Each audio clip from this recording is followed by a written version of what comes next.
Dear students and all respected viewers, myself Preetham sir, and now we will start the first lesson of OCM subjects of 12th standard.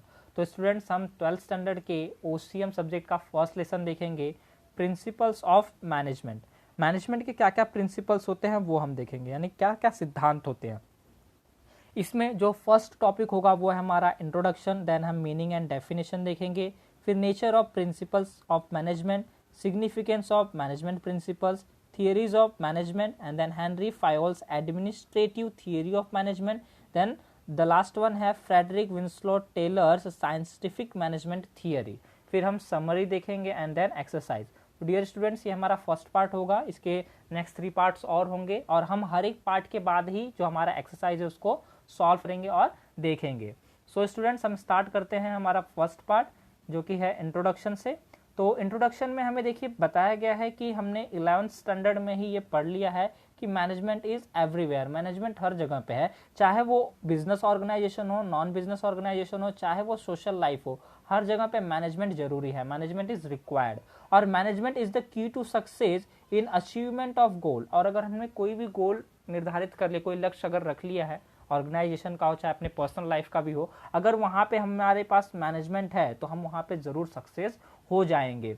And management is considered as one of the required source of business organization like machine, material and money.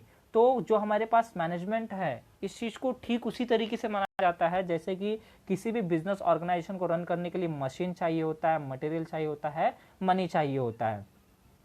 For establishing coordination between all other source of organization, one needs to know about management. अगर हमें पास जो भी organisation के लिए जो sources होते हैं उनके बीच में अगर कोऑर्डिनेशन रखना है, उसको प्रॉपरली हमें रन करना है, तो हमें किसका नॉलेज होना चाहिए? मैनेजमेंट का नॉलेज होना चाहिए। Therefore it is observed that the importance of management is growing rapidly. और इसीलिए मैनेजमेंट का जो भी इंपॉर्टेंस है वो रैपिडली क्या हो रहा है? ग्रो होता जा रहा है, बढ़ता जा रहा है।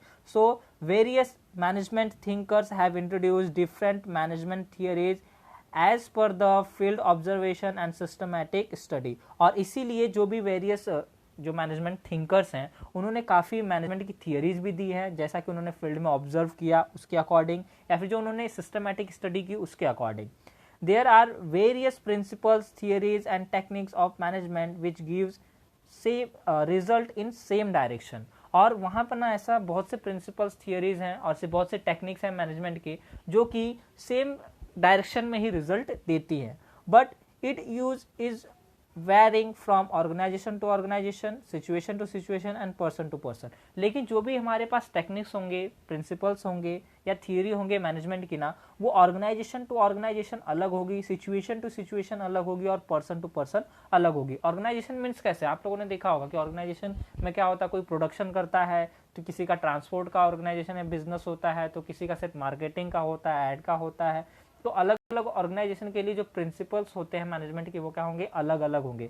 सेम उसी तरीके से अलग अलग सिचुएशन में भी इस एक ही ऑर्गेनाइजेशन के प्रिंसिपल्स बदल भी सकते हैं। और पर्सन टू पर्सन भी क्या होते हैं, ये जो भी प्रिंसिपल्स होते हैं मैनेजमेंट के वो डिफरेंट डिफरेंट होते हैं। अगर ब्रीफ में मैं बात करूं तो मैनेजमेंट क्या है, तो management sets the strategic goal in accordance with the vision mission of the organization and make decision on how the overall organization will operate। सीधी सी बात है कि मैनेजमेंट का एक सेट है कि नहीं, एक स्ट्रेटेजिक गोल का। जैसे कि कोई भी ऑर्गेनाइजेशन के लिए हम एक विजन और मिशन रखते हैं ना, तो उस चीज के लिए और डिसीजन लेना कि भाई ओवरऑल जो भी हमारा ऑर्गेनाइजेशन वो कैसे चलेगा, कैसे हम उसे रन करेंगे, तो किस पे डिपेंड करता है कि जैसा हमने मैनेज किया है उस आधार पे वो चलेगा। Management is often include as a factor of production. It harmonize all function of business organization such as planning, organizing, staffing, coordinating and controlling। Dear students, ये बहुत ही इंपॉर्टेंट होता है planning, organizing, staffing, coordinating and controlling. और इन सभी functions को एक साथ लेकर के चलने का काम किसका होता है? मैनेजमेंट का होता है। मैनेजमेंट जो होता है वो प्रॉपरली मैनेज करके तभी हमें ये बताता है कि कौन सी चीज को हमें किस तरीके से लेकर के जाना है। सो स्टूडेंट्स हमने देखा कि planning, organizing, staffing, coordinating and controlling जो कि फंक्शन होते हैं मैनेजमेंट के, उसे कंट्रोल करने के लिए हमारे पास मैनेजमेंट होना चाहिए और उसके लिए भी प्रिंसिपल्स होते हैं जो कि हम आगे देखेंगे। तो मीनिंग एंड डेफिनेशन, यहाँ पे हम मीनिंग एंड डेफिनेशन देखेंगे प्रिंसिपल्स के। तो while achieving goals of an individual और an organisation it is always important to use different system और techniques. Some of these techniques are accepted universally, hence they are called as principles. सीधी सी बात है dear students कि आप लोग भी इसमें से डेफिनेशन निकाल सकते हो कि प्रिंसिपल्स क्या है। तो ऐसी टेक्निक्स जो कि यूनिवर्सली क्या की जाती है, एक्सेप्ट कर ली जाती है, उसे हम प्रिंसिपल्स कहते हैं। आप इसे भी डेफिनेशन की तरह लिख सकते हैं। It provides guideline to manager to conduct all organisational activities on specific based. It helps manager to take effective decision and achieve organisational goal. तो ये जो भी प्रिंसिपल्स होते हैं ये मैनेजमेंट को, जो भी मैनेजर वहाँ पे वो लोग अपॉइंट करते हैं, उनको एक गाइडलाइन देता है कि किसी भी ऑर्गेनाइजेशन को कैसे कंडक्ट करना है और वहाँ की जो भी एक्टिविटीज़ हैं, है कि नहीं, उसे कैसे प्रॉपरली देखना है कि वो प्रॉपर चल रहा है या फिर नहीं, और वो इफेक्टिव डिसीजन भी ले सकता है ताकि वो ऑर्गेनाइजेशन का जो भी गोल है, जो भी लक्ष्य है, उसको वो हासिल कर सके. तो स्टूडेंट्स ये हम लोगों ने उसकी मीनिंग देखी और उसी में से हम डेफिनेशंस भी बना सकते हैं और स्पेसिफिक डेफिनेशंस भी यहाँ पर दिए हुए हैं, वो भी हम देख लेते हैं. तो यहाँ पे principle is defined as the fundamental truth और proposition that serve as the foundation for a system of belief or behavior for a chain of reasoning. तो ये थोड़ा सा टफ डेफिनेशन है, बट डियर स्टूडेंट्स आप लोग लिख करके इसे समझ करके लर्न करेंगे तो लर्न हो जाएगा कि प्रिंसिपल ऐसे डिफाइन किया जाता है कि फंडामेंटल ट्रूथ होता है, प्रोपोजिशन होता है जो कि सर्व करता है एक फाउंडेशन, एक आपको नींव देता है कोई भी सिस्टम के लिए, किसी भी एक बिलीफ के लिए क्या देता है, एक आपको फाउंडेशन दे देता है, एक नींव दे देता है. तो प्रिंसिपल का मतलब होता क्या है कि जो भी टेक्निक हम यूज करते हैं अगर वो यूनिवर्सली एक्सेप्ट हो जाती है तो उसी को हम प्रिंसिपल या फिर सिद्धांत कहते हैं. फिर आगे हम देखते हैं कि इन सिंपल वर्ड्स, इसी चीज को अगर हम सिंपल वर्ड में देखें तो सिंपल वर्ड में क्या हो जाएगा कि टेक्निक्स और system which give one directional result are called as principles. तो स्टूडेंट्स आप लोग भी इसे लिख सकते हैं और इसे भी लर्न कर सकते हैं कि ऐसी टेक्निक और ऐसा सिस्टम जो कि एक डायरेक्शन में रिजल्ट देता है उसे हम प्रिंसिपल्स कहेंगे. This principles are universal and applicable everywhere. सीधी सी बात है, यूनिवर्सल और एप्लीकेबल एवरीवेयर, इस वर्ड को याद रखिएगा कि प्रिंसिपल्स वही होंगे जो हर जगह पर अप्लाई किए जा सकते हैं. Due to the basis of principles managers need not to work on trial and error basis.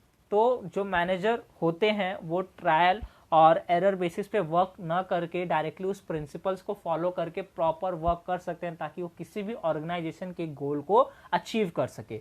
For example देखिए, एक एग्जाम्पल भी दिया है कि जब भी कोई क्रिकेट का गेम हो रहा होता है तो total play is design and divided between the players according to their qualities and capabilities. तो पूरा का पूरा गेम पहले ही डिसाइड हो जाता है और जिसकी जितनी क्वालिटीज होती है, जितनी कैपेबिलिटीज होती है, उसके अकॉर्डिंग उनको वर्क भी दे दिया जाता है. In term of management it is called as division of work which is one of the principles of management. तो ये जो हम प्लेयर्स को वर्क दे देते ना कि भैया ये बैट्समैन है तो ये बैटिंग अच्छा करेगा, बॉलर है तो इससे बॉलिंग करवानी है, तो बहुत ही अच्छा फील्डर है, ये विकेट कीपर है, तो इस तरीके से हम क्या करते हैं एक टीम को अलग अलग काम में डिवाइड कर देते हैं. तो उसी को हम कहते हैं हमारे मैनेजमेंट प्रिंसिपल्स में डिवीजन ऑफ वर्क, जो कि एक प्रिंसिपल होता है मैनेजमेंट का जो कि हर जगह पे अप्लीकेबल है, चाहे वो बिजनेस ऑर्गेनाइजेशन हो, नॉन बिजनेस ऑर्गेनाइजेशन हो, चाहे हमारी सोशल लाइफ हो, पर्सनल लाइफ हो, चाहे कोई गेम ही क्यों ना हो, वहां पे भी ये प्रिंसिपल काम करता है.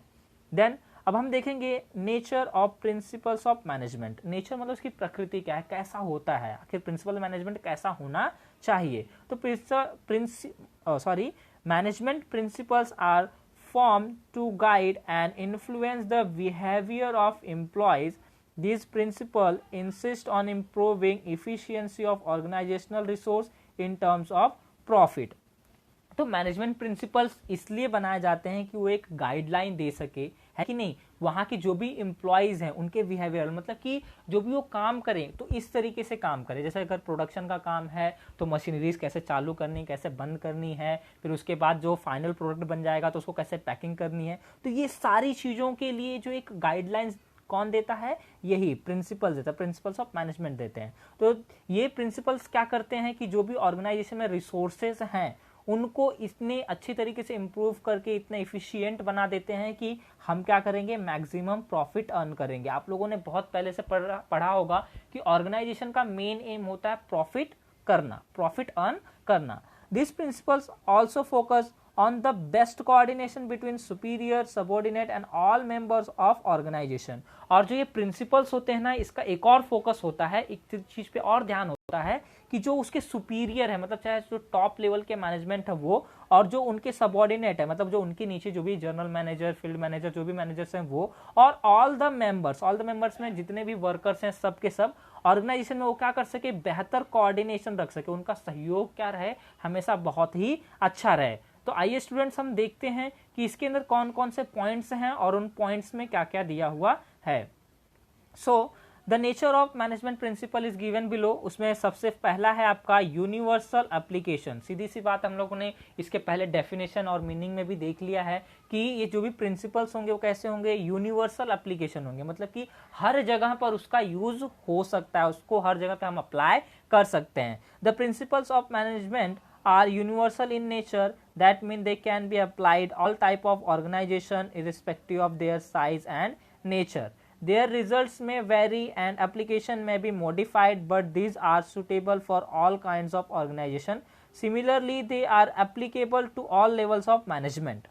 तो देखियो इसमें सेम वही चीज बताई जा रही है कि ऑर्गेनाइजेशन का साइज जैसा भी हो, उसका नेचर जैसा भी हो, लेकिन वहां पे मैनेजमेंट के प्रिंसिपल होंगे ही होंगे, भले उनका जो रिजल्ट होगा वो अलग अलग होगा, चाहे उसे मॉडिफाई ही क्यों ना करना पड़े, लेकिन हर ऑर्गेनाइजेशन में इसकी जरूरत होती है, मैनेजमेंट की जरूरत होती है, उसके प्रिंसिपल्स की जरूरत होती है।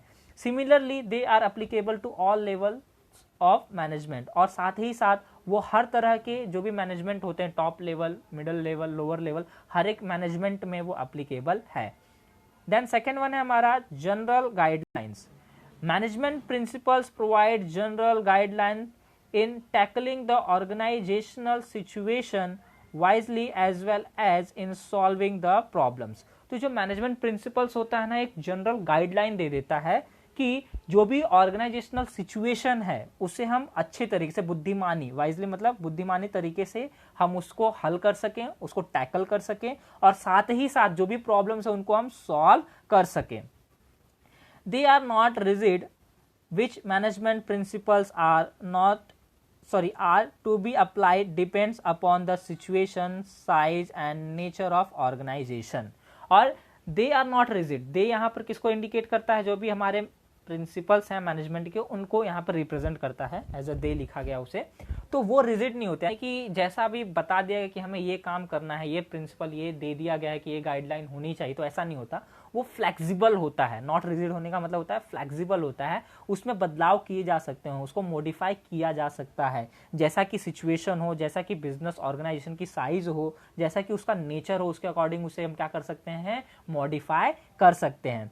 फॉर एग्जाम्पल देखिए क्या दिया है, when we say fair remuneration then the term fair can vary as per the nature, size and financial condition of the organization. यदि हम बात करें कि जो फेयर रेम्यूनरेशन होता है, फेयर रेम्यूनरेशन मतलब कि अच्छा रेम्यूनरेशन को आपने पढ़ा होगा कि वेजेस और सैलरीज जो होती है वो रेम्यूनरेशन में ही आती हैं।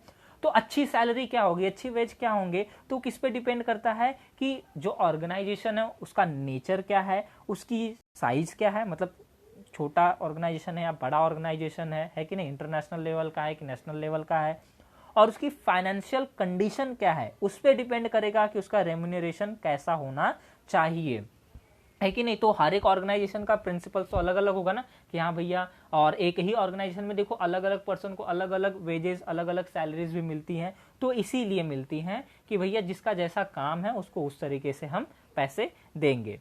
एंड देन हम थर्ड वन देखेंगे, principles are formed by practice and experiment. सीधी सी बात है कि हम प्रिंसिपल्स ऐसे ही कहीं बुक में से निकाल करके कि हाँ यहाँ पे ऐसा प्रिंसिपल दिया था तो ऐसा अप्लाई कर दो, यहाँ पे इस ऑर्गेनाइजेशन में ऐसा ही चलना चाहिए, ऐसा नहीं है। उस ऑर्गेनाइजेशन में क्या रिक्वायरमेंट है उसको पहले प्रैक्टिस करिए, वहाँ पे एक्सपेरिमेंट करिए, उसके बाद ही हम कोई भी प्रिंसिपल्स वहाँ पर लेकर के आते हैं। The management principles are developed gradually with through research work.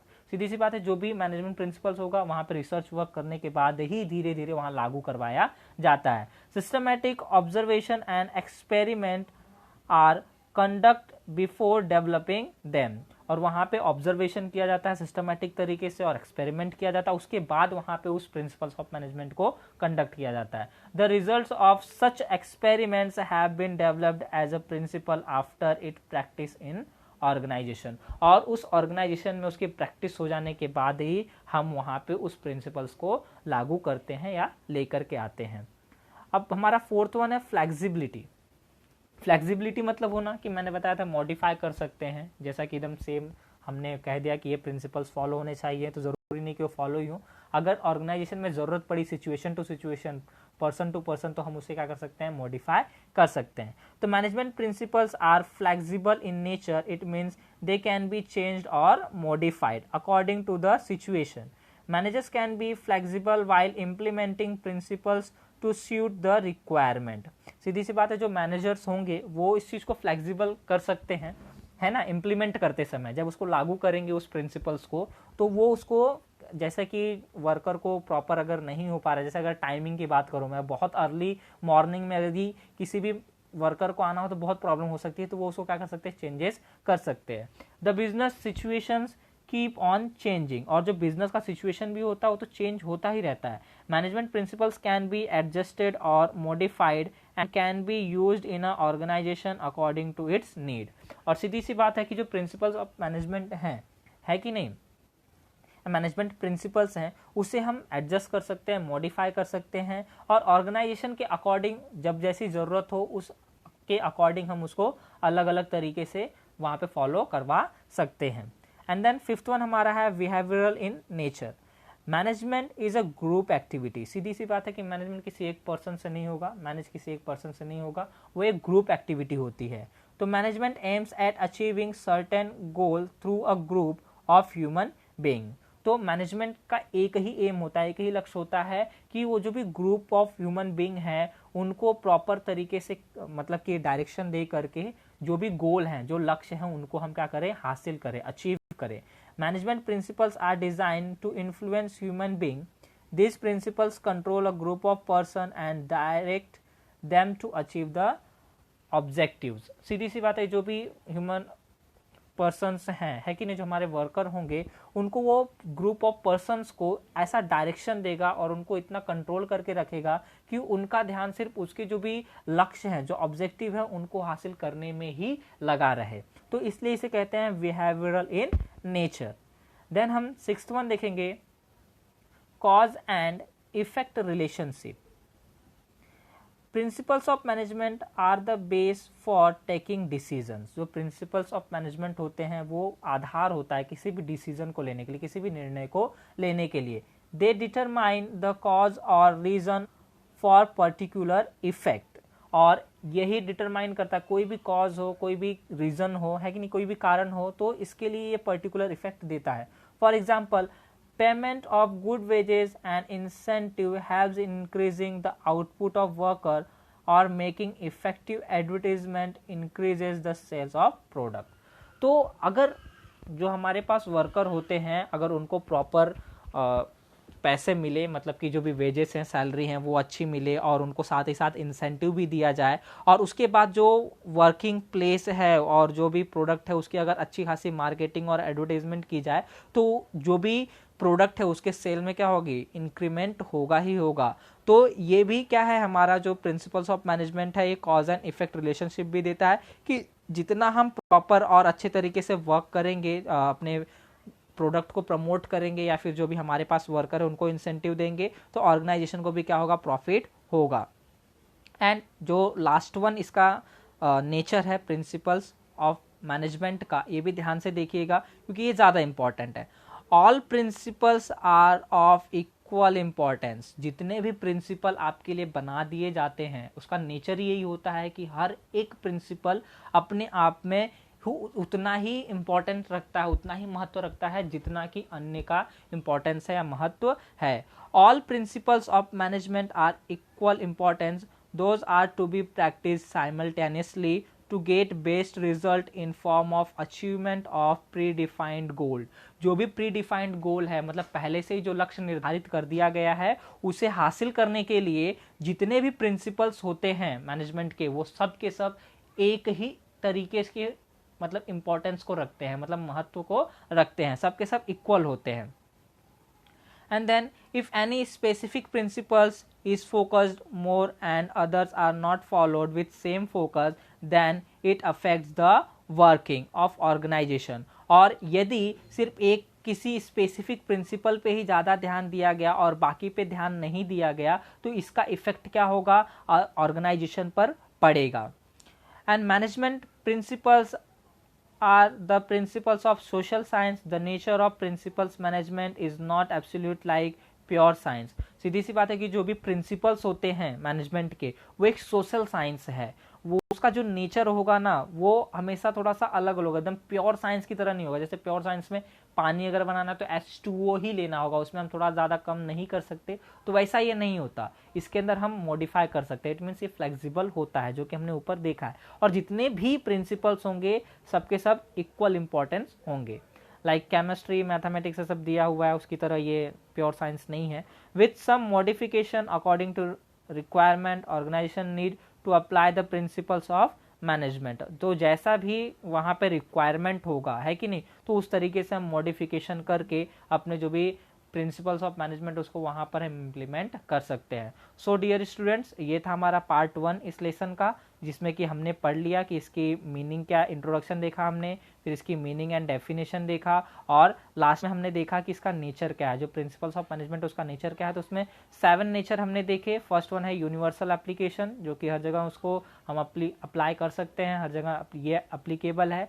Then general guidelines ये देता है. Principles are formed by practice and experiment. सीधी सी बात है, प्रैक्टिस और एक्सपेरिमेंट करके ही हम प्रिंसिपल फॉर्म करते हैं. फिर इसमें फ्लेक्सिबिलिटी, जो फोर्थ वन है, बहुत इंपॉर्टेंट है, बार बार इसका जिक्र किया जा रहा है कि जो भी प्रिंसिपल्स होंगे वो मॉडिफाई किए जा सकते हैं, एडजस्टेड किए जा सकते हैं, तो वो फ्लेक्सिबल होते हैं इसलिए. देन फिफ्थ वन है बिहेवियरल इन नेचर. ये जो भी प्रिंसिपल्स होते हैं, है कि नहीं, ये इस तरीके से डिज़ाइन किए जाते हैं कि हाँ ह्यूमन बीइंग इसको अपने लाइफ में प्रैक्टिस कर सके. Then cause and effect relationship है. और जो लास्ट वन है, all principles are of equal importance. तो डियर स्टूडेंट्स, जो भी इसके 7 पॉइंट्स हैं इनको प्रॉपरली जैसा दिया हुआ है एज इट इज़ लर्न करिए. इसका एक्सप्लेनेशन आप ओन मतलब लैंग्वेज में दे सकते हैं, बट जो फर्स्ट वन है यूनिवर्सल एप्लीकेशन, तो यूनिवर्सल एप्लीकेशन याद रखिए. सेकंड वन जनरल गाइडलाइंस है, तो वो याद रखिए. थर्ड वन है principles are formed by practice and experiment. Fourth one flexibility. Fifth one behavioural in nature. Sixth one cause and effect relationship. और जो सेवंथ वन है हमारा, all principles are of equal importance. So dear students, हम next part में इसका exercise भी देखेंगे, then हम सेकेंड पार्ट पर जाएंगे. तब तक के लिए आप अच्छे तरीके से इसका नोट्स बना करके लर्न भी कर लीजिए. फिर हम इसका एक्सरसाइज भी देखेंगे, और आगे आने वाले पार्ट्स में हम देखेंगे कि आगे भी क्या क्या प्रिंसिपल्स ऑफ मैनेजमेंट है. So students, goodbye and take care. We will be soon here with a new topic.